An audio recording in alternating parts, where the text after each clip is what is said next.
Welcome बच्चों। आज से हम क्लास 11th की केमिस्ट्री क्लासेस स्टार्ट करने जा रहे हैं। 11th क्लास में केमिस्ट्री सब्जेक्ट्स में टोटल 14 चैप्टर्स हैं। उनमें से पहला चैप्टर जो हम ले रहे हैं वो है chapter number 1, some basic concepts of chemistry. इस चैप्टर में केमिस्ट्री से रिलेटेड जितने भी बेसिक कॉन्सेप्ट्स हैं, जितने भी बेसिक्स हैं, उन सब की हम स्टडी करेंगे।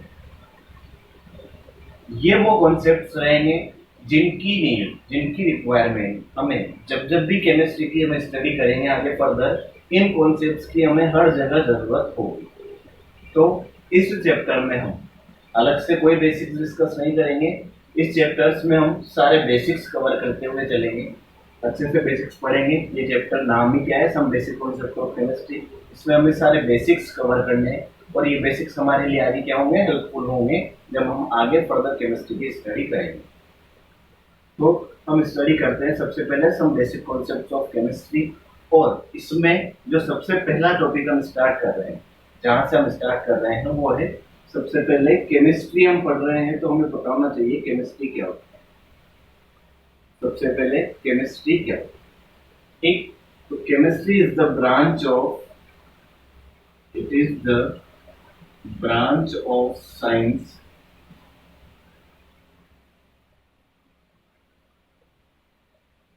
it is the branch of science which deals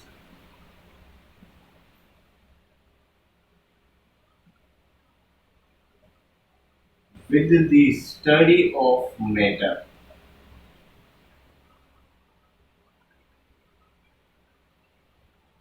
ये क्या है, साइंस की वो ब्रांच है जो किसकी स्टडी करवाती है, मैटर की स्टडी करवाती है। अब मैटर में क्या क्या स्टडी करवाती है, which deals with the study of matter.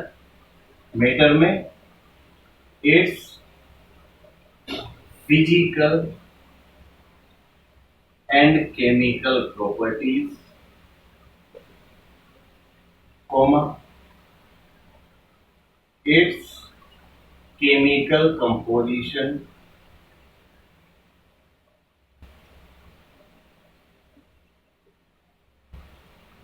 its physical and chemical changes,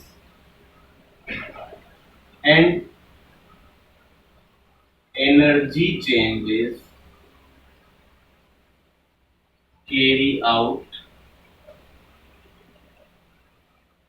in these processes। ठीक है। तो केमिस्ट्री क्या है, साइंस की वो ब्रांच जो मैटर की स्टडी करवाती है। और मैटर की स्टडी का मतलब क्या है, मैटर की फिजिकल और केमिकल प्रॉपर्टीज की स्टडी करवाती है। किसी भी मैटर के केमिकल कंपोजिशन, मतलब कोई भी मैटर किन किन केमिकल से बना हुआ है, इनकी स्टडी करवाती है।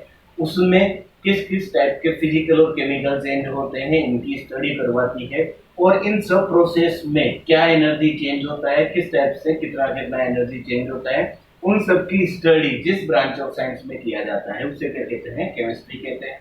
अब केमिस्ट्री जो है आगे उसकी क्या है, फर्दर ब्रांचेस है। जो केमिस्ट्री है, केमिस्ट्री की भी क्या होती है, आगे फर्दर ब्रांचेस होती है। वो ब्रांचेस कौन कौन सी है ये देखते हैं।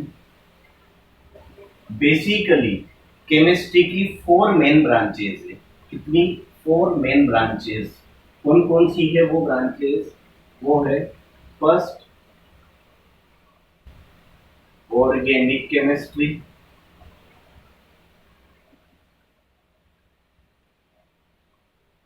सेकंड इनऑर्गेनिक केमिस्ट्री,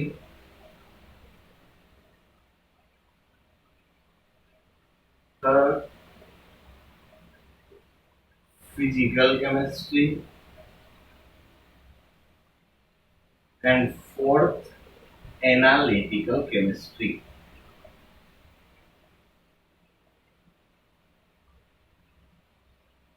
ये 4 क्या है, केमिस्ट्री की मेन ब्रांचेस है। मतलब केमिस्ट्री सब्जेक्ट्स को इन 4 अदर सब्जेक्ट्स में क्या किया जा सकता है, डिवाइड किया जा सकता है। इसके अलावा, इन सब के अलावा और भी केमिस्ट्री होती है, जैसे कि सॉइल केमिस्ट्री हो गई, एग्रीकल्चर केमिस्ट्री हो गई, न्यूक्लियर केमिस्ट्री हो गई, बायो केमिस्ट्री हो गई, जियो केमिस्ट्री हो गई, फोटो केमिस्ट्री हो गई, इसके अलावा और भी बहुत सारी केमिस्ट्री में ब्रांचेज है, बट मेन जो फंडामेंटल मेन ब्रांचेज जो केमिस्ट्री की वो क्या है, ये चारों, physical, organic, inorganic and analytical.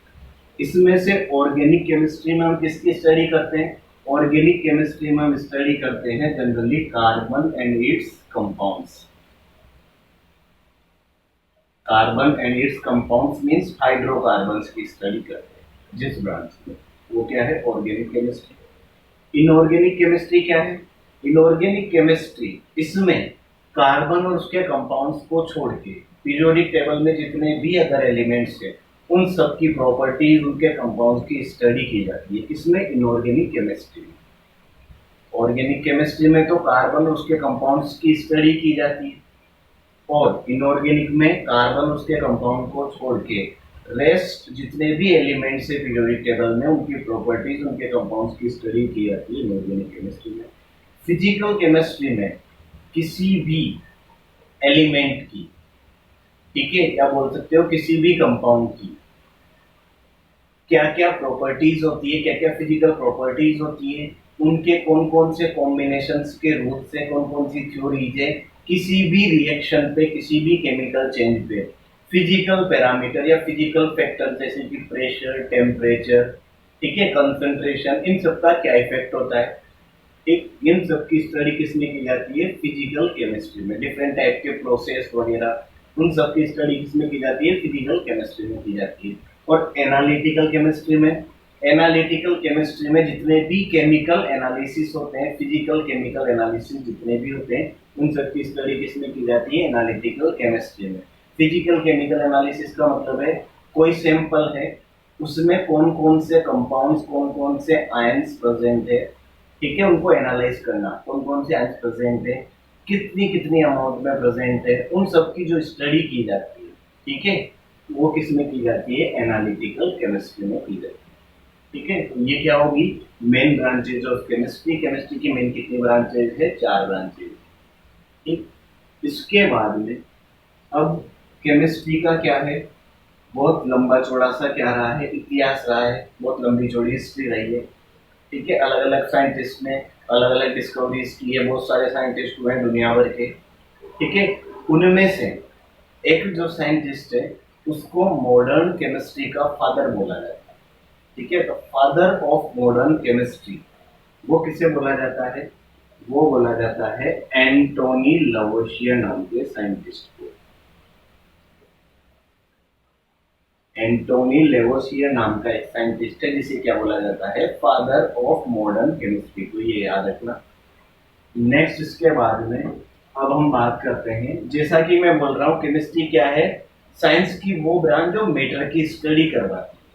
ठीक है, तो मैटर क्या होता है इसको देखते हैं। देखो इधर यूनिवर्स में, ठीक है, यूनिवर्स में जितनी भी चीजें हैं, जितने भी ऑब्जेक्ट्स है, ऐसा बोल लो पूरा यूनिवर्स, पूरे यूनिवर्स को 2 बेसिक क्वांटिटीज से बना हुआ माना जाता है। पूरे यूनिवर्स को 2 बेसिक क्वांटिटीज में डिवाइड किया गया है। मतलब बोल सकते हैं पूरा यूनिवर्स जो है केवल 2 क्वांटिटीज से मिलकर बना हुआ है। वो 2 क्वांटिटीज कौन कौन सी है? वो 2 क्वांटिटीज है मैटर एंड एनर्जी। वो 2 क्वांटिटीज कौन कौन सी है? एक तो है मैटर और एक है एनर्जी। मैटर क्या होता है? मैटर के बारे में हमने पहले भी पढ़ा हुआ है। मैटर होता है anything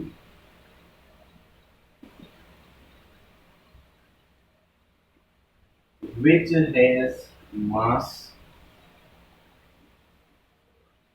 and occupies some space। कोई भी जिसका कुछ मास है और जो यूनिवर्स में स्पेस कवर करता है उसे ही क्या बोला जाता है? मैटर बोला जाता है। उसे ही क्या कहते हैं हम? मैटर कहते हैं। और दुनिया में कोई सी भी चीज को, ठीक है, जिसका मास है, जो स्पेस कवर कर रही है, वो क्या है? मैटर है। ये मेरे हाथ में मार्कर है, इसका कुछ मास है, ये क्या कर रही है? स्पेस कवर कर रही है, मैटर है। मैं खुद मास है, स्पेस कवर कर रहा हूँ, मैटर है। ठीक, तो मैटर क्या होता है? Anything which has mass and occupies some space, क्या बोलते हैं उसको? मैटर। जबकि एनर्जी क्या होती है? Energy is the capacity of doing work। Work करने की जो कैपेसिटी होती है वही क्या होती है, एनर्जी होती है। तो ओवरऑल यूनिवर्स को दो क्वांटिटीज से बना हुआ माना जा सकता है। कौन कौन, मैटर और एनर्जी। मैटर क्या होता है, anything which has mass and occupies in space. और एनर्जी क्या होती है, is the capacity of doing work. Work करने की जो कैपेसिटी होती है उसे क्या कहते हैं, एनर्जी कहते हैं। अब यहाँ पे एक टर्म है मास। तो मास क्या होता है, mass is the quantity of matter. ठीक है, मास क्या होता है, किसी भी मैटर की क्वांटिटी होती है जो रिप्रेजेंट करती है कि मैटर के सैंपल में कितना मैटर प्रेजेंट है। ठीक है, मास क्या होता है, it is the quantity of matter, it is the quantity of matter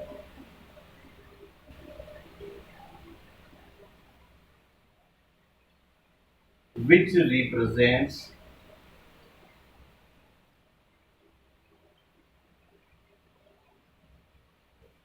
how much matter is present in a sample of it। ठीक है, मास क्या होता है, मास किसी भी मैटर की क्वांटिटी होती है जो ये बताती है कि किसी भी मैटर के सैंपल में उसका कितना अमाउंट प्रेजेंट है, मतलब कितना मैटर किसी भी मैटर के सैंपल में प्रेजेंट है। ये किसको, ये कौन बताता है, मास बताता है। Mass is the quantity of matter.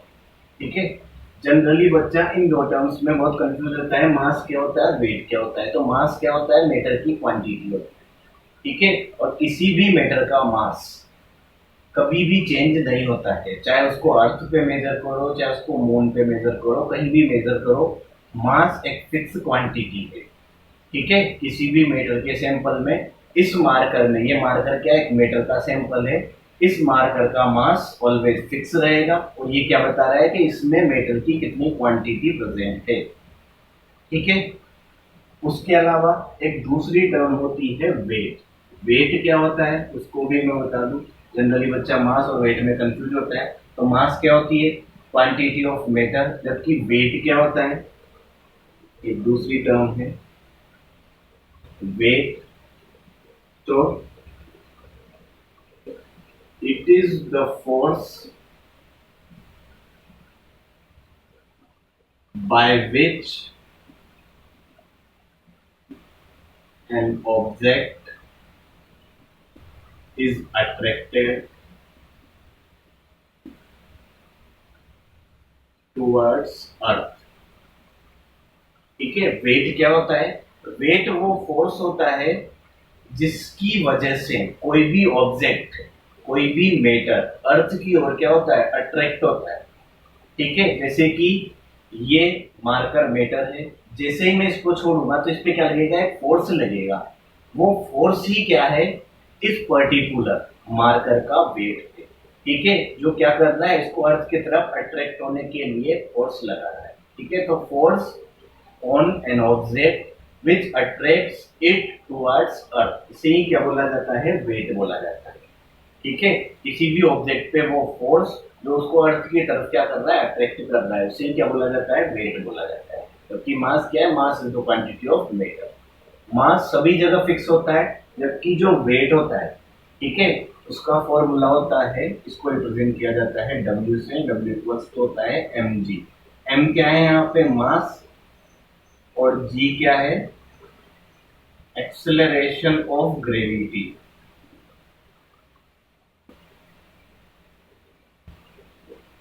ठीक है, जो कि अर्थ के लिए अलग होगा, मून के लिए अलग होगा, किसी अदर प्लैनेट के लिए अलग होगा। ठीक है, तो वेट की वैल्यू जी पे डिपेंड करती है और जी की वैल्यू, ठीक है, प्लैनेट के अकॉर्डिंग, जैसे अर्थ पे जी की वैल्यू अलग है, मून पे जी की वैल्यू अलग है। तो वेट क्या है, अलग अलग जगह का अलग अलग है, बट मास क्या है, फिक्स है। और दोनों में मैंने डिफरेंस समझा दिया। वेट क्या होता है, वेट क्या है, एक फोर्स है। बोल सकते हो किसी भी रेस्ट ऑब्जेक्ट, जो कि अर्थ पे क्या है, ऑब्जेक्ट कोई पड़ा हुआ है, उस ऑब्जेक्ट पे जो फोर्स लग रहा है जिसकी वजह से वो अर्थ पे पड़ा हुआ है, उसे क्या बोला जाता है, वेट बोला जाता है। ठीक है, ये हमने मैटर की बात कर ली, वेट और मास की बात कर ली। इसके बाद देखते हैं एनर्जी। एनर्जी मैंने जैसा डिफाइन किया है, क्या होता है? It is the capacity of doing work. Work करने की जो कैपेसिटी, उसे क्या बोला जाता है? एनर्जी बोला जाता है। ठीक है। और यहाँ पे दो बातें ध्यान रखनी है, चाहे मैटर हो या फिर एनर्जी हो, दोनों को ही ना तो प्रोड्यूस किया जा सकता है, ठीक है, ना ही इसको डिस्ट्रॉय किया जा सकता है। ना तो मैटर को प्रोड्यूस या डिस्ट्रॉय किया जा सकता है, ना ही एनर्जी को प्रोड्यूस या डिस्ट्रॉय किया जा सकता है। इनको अपनी एक फॉर्म से दूसरे फॉर्म में कन्वर्ट किया जा सकता है। ठीक है, एक मैटर को दूसरे मैटर में कन्वर्ट किया जा सकता है। वन फॉर्म ऑफ एनर्जी को अनदर फॉर्म ऑफ एनर्जी में कन्वर्ट किया जा सकता है। जैसे हीट को लाइट में कन्वर्ट किया जा सकता है, लाइट को हीट में कन्वर्ट किया जा सकता है। क्या है? Different form of energy. उसके अलावा मैटर और एनर्जीज को भी एक दूसरे में कन्वर्ट किया जा सकता है। मैटर और एनर्जी को भी क्या किया जा सकता है? एक दूसरे में कन्वर्ट किया जा सकता है। और इसके लिए जो रिलेशन दिया गया था, वो अल्बर्ट आइंस्टीन नाम के साइंटिस्ट ने दिया था, E is equals to M C square, जो क्या बताता है? मैटर और एनर्जी इंटर कन्वर्टेबल हो। ठीक है। और इसको हम न्यूक्लियर रिएक्शंस में भी देख सकते हैं, जैसे न्यूक्लियर फिजन, न्यूक्लियर फ्यूजन। उनमें क्या होता है? न्यूक्लियाई, जब कोई भी न्यूक्लियाई, ठीक है, न्यूक्लियर फ्यूजन या न्यूक्लियर फिजन करता है, तो उसमें मैटर की कुछ अमाउंट एनर्जी की फॉर्म में रिलीज हो जाती है या गेन हो जाती है। ठीक है। तो मैटर और एनर्जी को क्या हुआ जा सकता है? एक दूसरे में इंटर कन्वर्ट किया जा सकता है। और ये रिलेशन बताता है मैटर और एनर्जी को एक दूसरे में कन्वर्ट किया जा सकता है। यहाँ पे ई किसको रिप्रेजेंट कर रहा है? एनर्जी को। एम किसको रिप्रेजेंट कर रहा है? मास को। और सी होता है वेलोसिटी ऑफ लाइट। सी क्या होता है? वेलोसिटी ऑफ लाइट, जिसकी वैल्यू होती है 3 इंटू 10⁸ मीटर पर सेकेंड। ठीक है। सी क्या है यहाँ पे? Velocity of light. ठीक है। तो ये हमने मैटर और एनर्जी की बात कर ली। इसके बाद में बारी आती है क्लासिफिकेशन ऑफ मैटर्स।